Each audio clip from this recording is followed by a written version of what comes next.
ہر رشتہ کہیں نہ کہیں مان توڑ دیتا ہے، اور ہر تعلق کبھی نہ کبھی بھرم کھو دیتا ہے۔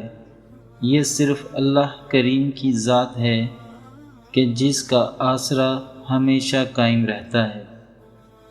اللہ کا بنایا ہوا ہر انسان خوبصورت ہے، بس کمی ہمارے اخلاق اور رویوں میں ہے۔ اپنے الفاظ کا غلام بننے سے بہتر ہے اپنی خاموشی کے حکمران بن جائیں۔ یہ انسان کے اپنے اختیار میں ہے اپنے دل کو دوسروں کے لیے کتنا خوبصورت بناتا ہے، چاہے تو اخلاق کے رنگوں سے بھر دے، چاہے تو حسد اور بغض سے کالا کر لے۔ میرے رب کے فیصلے ہماری خواہشات سے بہتر ہیں۔ دل اسی سے لگاؤ جس نے دل بنایا ہے۔ ہمارے معاملات ہمارے اختیار میں نہیں، مگر صبر رکھیں جس کے اختیار میں ہیں، وہ بڑا رحیم اور کریم ہے۔ آزمائش ان کے لیے ہوتی ہے جنہیں اللہ چاہتا ہے، اور صبر وہ کرتے ہیں جو اللہ کو چاہتے ہیں۔ عجیب ہے محبت کی دنیا، جو دل میں رہتے ہیں وہی درد دیتے ہیں۔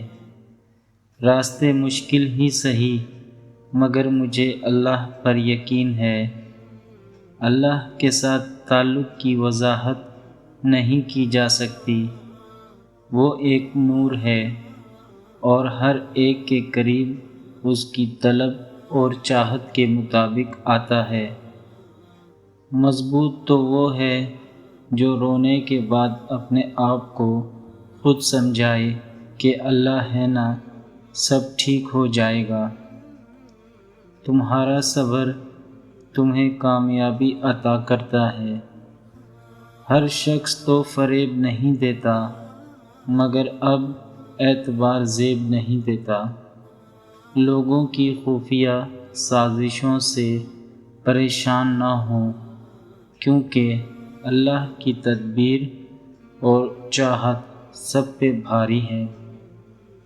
تمیز اور ضمیر جس انسان میں ہو، اس جیسا خوبصورت انسان کوئی نہیں۔ تلخ یادوں اور باتوں کو بھول جانے کی عادت ڈالیے۔ ہر بات کو یاد رکھنا اپنے ذہن کو کباڑ خانہ بنانا ہے۔ عاجزی اختیار کریں، کیونکہ انسان کی اکڑ خدا کی پکڑ پر ختم ہو جاتی ہے۔ اللہ کی محبت کا اندازہ بھی کمال کا ہے۔ سب کچھ دے کر کہتا ہے، کوئی مانگنے والا ہے؟ اندھیرے کو روشنی میں بدلنے کے لیے روشنی کی ایک ننھی سی کرن ہی کافی ہوتی ہے، اور ہو سکتا ہے وہ کرن آپ ہوں۔ اگر زندگی کبھی روشنیوں کا تحفہ دے تو انہیں مت بھولنا جنہوں نے کبھی تمہارے اندھیرے بانٹے تھے۔ جب تک ہم دوسروں کی خوشیاں اور اپنے غم گنتے رہیں گے، ہم یوں ہی بے سکونی اور مروت کی آگ میں جلتے رہیں گے۔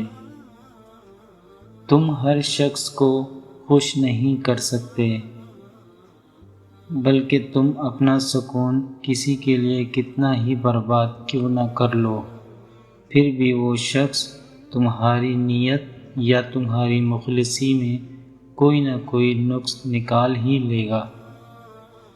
یقین رکھو اپنے رب پر، وہ تمہیں ویران کنووں سے نکال کر سلطنت کا بادشاہ بنانے پر قادر ہے۔ میں انسان ہوں، نہیں سمجھ سکتا تیری مصلحت، تو میرا رب ہے، میری مشکلیں آسان کر دے۔ مضبوط تو وہ ہے جو رونے کے بعد اپنے آپ کو خود سمجھائے۔ کہ اللہ ہے نا سب ٹھیک ہو جائے گا۔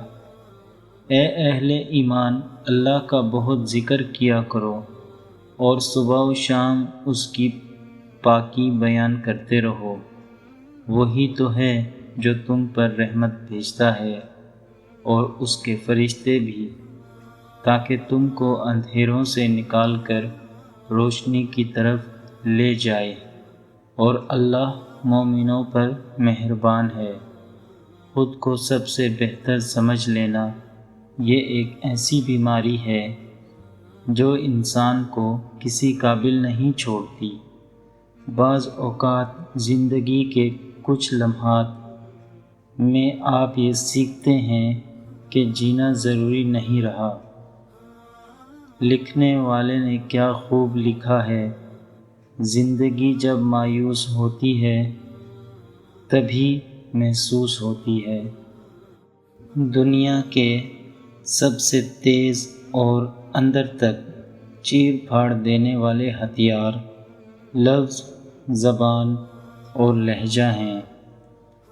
ہر شخص بھلے اچھا نہ ہو، لیکن ہر شخص میں کچھ نہ کچھ اچھائی لازمی ہوتی ہے۔ کبھی کسی معاملے میں قاضی نہ بنو، کیونکہ ہر ولی کا ایک ماضی ہے اور ہر گناہگار کا ایک مستقبل۔ درختوں کے پتے ہوں یا خونی رشتے، حالات جب برے ہوں تو احساس کی گرفت ڈھیلی پڑ جاتی ہے۔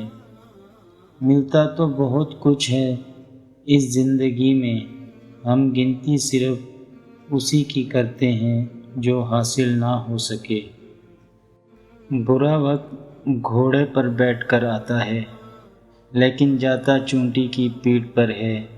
مگر جاتے جاتے بہت سے مطلب پرست اور فضول لوگوں کو بٹھا کر لے جاتا ہے۔ بہترین صبح وہی ہے جو اپنے رب کے نام سے شروع کی جائے۔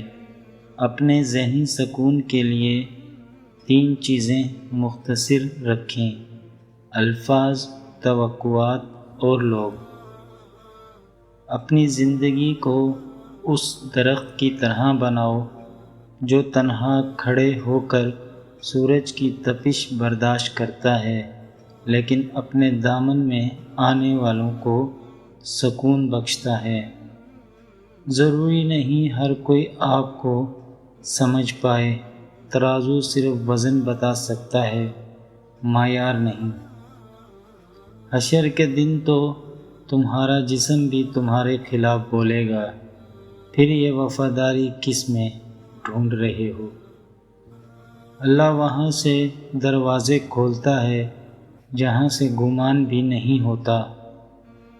مصروف زندگی میں نماز پڑھنا دشوار ہوتا ہے، لیکن نماز پڑھنے سے دشواری زندگی آسان ہو جاتی ہے۔ درخت نے ایک شخص سے کہا، میری عادت اپنا لو، زندگی میں کامیاب رہو گے۔ جب کوئی مجھے پتھر مارتا ہے، میں بدلے میں اسے پھل دیتا ہوں۔ پیٹ میں گیا زہر ایک انسان کی جان لیتا ہے، جبکہ کان میں گیا زہر کئی رشتوں کی جان لیتا ہے۔ تعلقات ہمیشہ دل سے رکھیں، مطلب سے نہیں۔ زندگی خوبصورت نہیں، بہت زیادہ خوبصورت ہے۔ کسی مسئلے کو اجازت نہ دیں کہ وہ روگ بن جائے۔ مسائل کو حل کرنا سیکھیں اور زندگی کو شاندار بنائیں۔ صبر میں شکوہ نہیں ہوتا، بس خاموشی ہوتی ہے، اور اس خاموشی کا شور صرف اللہ کو سنائی دیتا ہے۔ دنیا کا سب سے مہنگا لباس انسانیت کا ہے، جس کی قیمت احساس و رحم دلی ہے، اور پہننے والا دنیا کا سب سے امیر انسان کہلاتا ہے۔ زندگی ایسے نہیں گزرتی، تلخ حقیقتوں میں آنکھیں کھولنی پڑتی ہیں۔ جن لوگوں کو احساس نہ جگائے انہیں کون جگا سکتا ہے؟ قبر کی تنہائی سے پہلے بھی قدرت ہمیں کئی بار تنہا کرتی ہے تاکہ ہم خالق سے تنہائی کی مضبوطی سمجھیں۔ کچھ لوگ اپنی اکڑ کی وجہ سے قیمتی رشتے کھو دیتے ہیں اور کچھ لوگ رشتے بچاتے بچاتے اپنی قدر کھو دیتے ہیں۔ بے سکونی بڑھ جائے تو عبادت کا وقت بڑھا دو اور اللہ سے باتیں کرو۔ اپنے دکھ درد کا مداوا اسی سے مانگو، وہی رحیم اور کریم ذات ہے۔ میں نے میری قسمت کو اللہ پر چھوڑ دیا، اس لیے نہیں کہ اللہ بہتر کرے گا، بلکہ اس لیے کہ اللہ سے بہتر کوئی ہی نہیں کر سکتا۔ جوانی میں ہر قدم پھونک پھونک کے رکھیے، کہیں ایسا نہ ہو کہ لکھیں آپ لیکن آپ کا لکھا ہوا آپ کی اولاد پڑھے۔ اپنے آنے والی اولاد کے مستقبل کی خاطر خود کو اللہ کی مدد سے دنیا کے فتنوں سے بچائیے۔ کسی کو دکھ دینا ایک قرض ہے جو آپ کو کسی اور کے ہاتھوں ملے گا۔ معاملات اللہ کے سپرد کرنا ہی بہتر ہوتا ہے، کیونکہ ہم خود بھی اپنے ساتھ اتنے مخلص نہیں ہوتے جتنا اللہ ہمارے ساتھ ہوتا ہے۔ دکھ تو سب کی زندگی میں ہوتے ہیں، خوش بس وہ رہتے ہیں جن کے پاس یہ احساس ہو کہ رب ہے نا سنبھال لے گا۔ زندگی میں سب سے زیادہ وہ لوگ پرسکون رہتے ہیں جو پوری نہ ہونے والی خواہشات سے زیادہ ان نعمتوں کا شکر ادا کرتے ہیں جو انہیں پروردگار نے عطا کی ہیں۔ لوگ تم سے جو چاہیں چھین لیں پر تمہارا مقدر نہیں چھین سکتے۔ خاموشی نامناسب سوالوں کا بہترین جواب ہے اور مسکراہٹ ہر حالات کا بہترین رد عمل۔ خواہشات کے پاؤں چادر سے باہر نکل جائیں تو پھر سکون نہیں ملتا۔ جو مزہ بخش دینے میں ہے وہ بدلہ لینے میں نہیں۔ اپنے آپ کو اچھا بنا لیجئے، دنیا سے ایک برا انسان کم ہو جائے گا۔ والدین اور درخت دونوں بوڑھے ہو جاتے ہیں لیکن ان کی چھاؤں ہمیشہ گھنی رہتی ہے۔ ہم نے اخلاق کے شیشے میں لہو پیش کیا، پھر بھی لوگ منافق تھے، منافق ہی رہے۔ ہمیشہ الحمدللہ کہیں، یاد رکھیں آپ کی زندگی لاکھوں سے بہتر ہے۔ دھوکہ کھانے کے بعد تقریباً ہر انسان پہ ایک وقت ایسا ضرور آتا ہے جب اس میں بلا وجہ کی دوستیاں، زبردستی کے تعلقات اور غیر ضروری گفتگو کرنے کی چاہ ختم ہو جاتی ہے۔ اللہ تعالیٰ کے راستے پر خود بھی چلیں اور دوسروں کو بھی تلقین کریں۔ اپنے عمل اور نیت کو پاکیزہ بنا لیں۔ کچھ ملے نہ ملے، رب کی محبت ضرور ملے گی، یہی تمہاری سب سے بڑی جیت ہے۔ ایسی دوستی نہ کرو جس پر پچھتاوا ہو۔ روز قیامت بہت سے افراد ایسے ہوں گے جن کی ناکامی اور گمراہی کا سبب ان کے دوست بنیں گے۔ زندگی کو خوشگوار بنانے کے لیے ایک چھوٹا سا اصول اپنائیں، روزانہ کچھ اچھا یاد رکھیں، کچھ برا بھول جائیں۔